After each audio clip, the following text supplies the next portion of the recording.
Okay.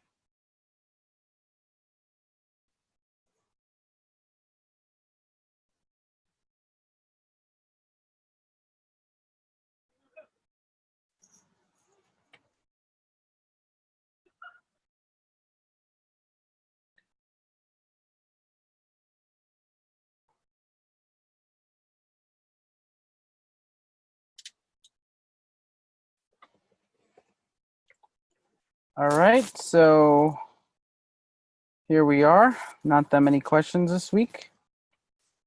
Hi, Joe. What are your thoughts on Lyme disease? What, if any, resource or lines to follow in terms of research you recommend, assuming you believe it's real? Thanks. I do think Lyme disease is real, of course. I think everyone thinks it's real. The question is, when people have chronic Lyme, what does that come from? Does chronic Lyme come from Lyme disease, like still having Lyme disease that they weren't able to get rid of, or does it come from something like their immune system got imbalanced after they had an infection? And I think it's more likely to be that. So I think people still have. I think people have. There's about 20% of people, and this is actually within the conventional science. You can just look that up. Who have what's called post-Lyme syndrome. And so that means 20% of people who get Lyme disease, they have issues after, or what's called post-Lyme syndrome. And I do believe that there is such a thing called, like that. And other people refer to it as chronic Lyme disease. I think it's just the immune system got imbalanced from Lyme disease, and it just never got back into balance. Please post Zoom meeting access for September 6th. Huh.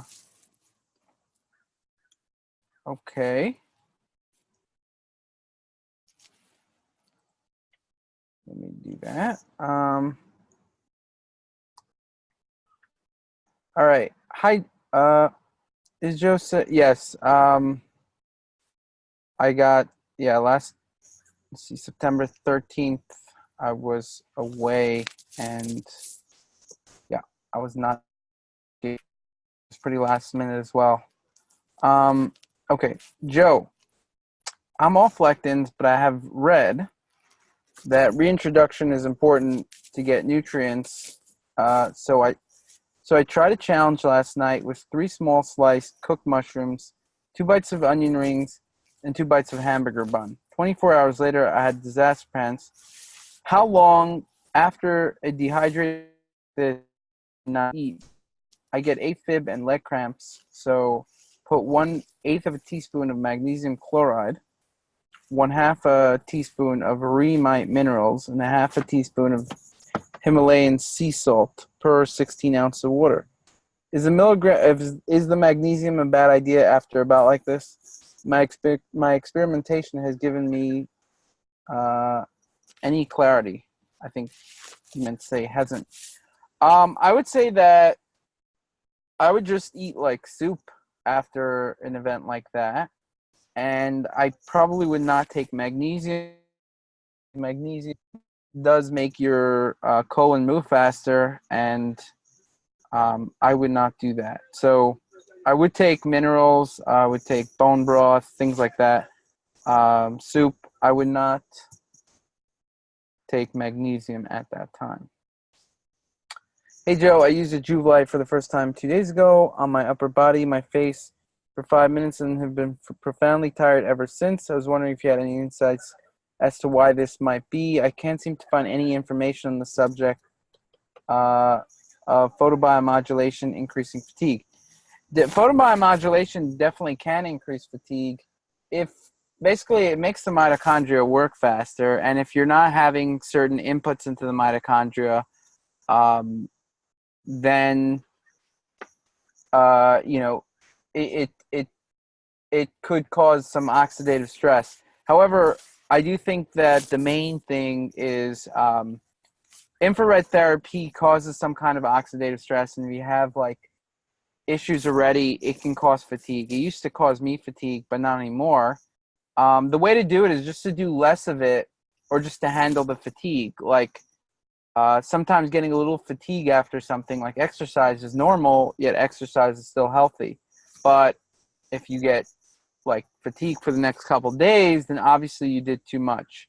So number one is I would do less of it and work up. If you're getting fatigue for 5 minutes, that's okay. If you're getting fatigue for, a day, that's a problem. So just work up slowly, do less than 5 minutes. What are the reasons for chronically elevated tryptase? Also, is a mast cell degranulation best tracked evaluated with serum tryptase?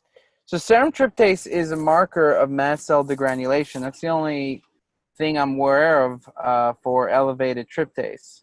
My son is diagnosed with mast cell activation disorder, eosinophilic esophagitis, and IgA deficiency. I can't seem to find consistent or helpful research.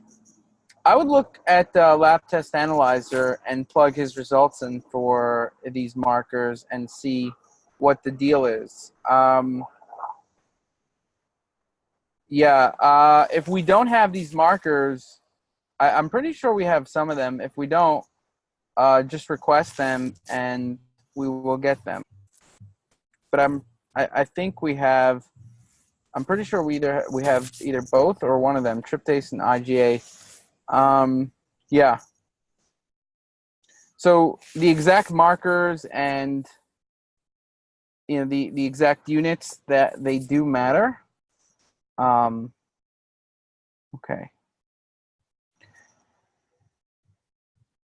But obviously, he's having a bunch of autoimmune conditions, and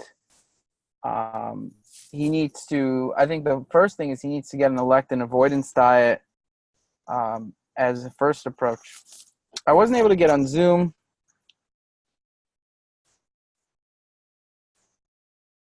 Let's see. On September 13th. So the this Zoom meeting has been pushed off to this week. So yeah, I'm not sure exactly what you're referring to. Hi Joe, I mean email our support and they'll let you know, but if you're referring to the one last week, we didn't have it. This one is replacing the one last week. Hi Joe, my skin is very dry.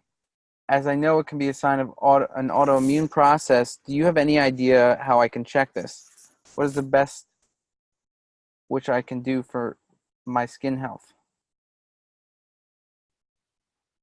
So number one is if your skin is very dry, I think you should be including a lot more olive oil in your diet and drinking a lot more water, taking fish oil, and making sure you have enough nutrients of various kinds like collagen, vitamin E, vitamin A. I mean, there's a lot of nutrients, vitamin D. There's a lot of nutrients that influence the skin. So I'd make sure you're having enough of those, having enough fats in your diet, collagen, things like that. Yeah. I need information about MGUS. 3% of adults over 50 have this. Is an overproduction of antibody. I have MGUS. Supposedly, you just watch and wait to destroy your body. It turns into lymphoma. So it's monoclonal gammopathy of undetermined significance.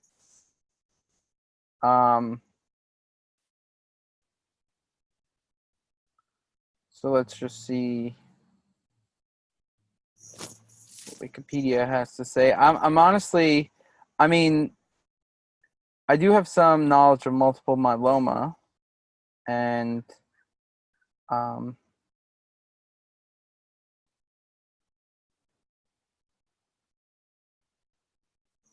I honestly don't know about this condition enough to be able to give advice. This seems like a very specific condition, relatively rare. Yeah, honestly, I don't know enough to give advice about this condition. Sorry about that. So those are the questions for this week. It was a short week here. And yeah, thank you very much. And thank you everyone very much and have a great day.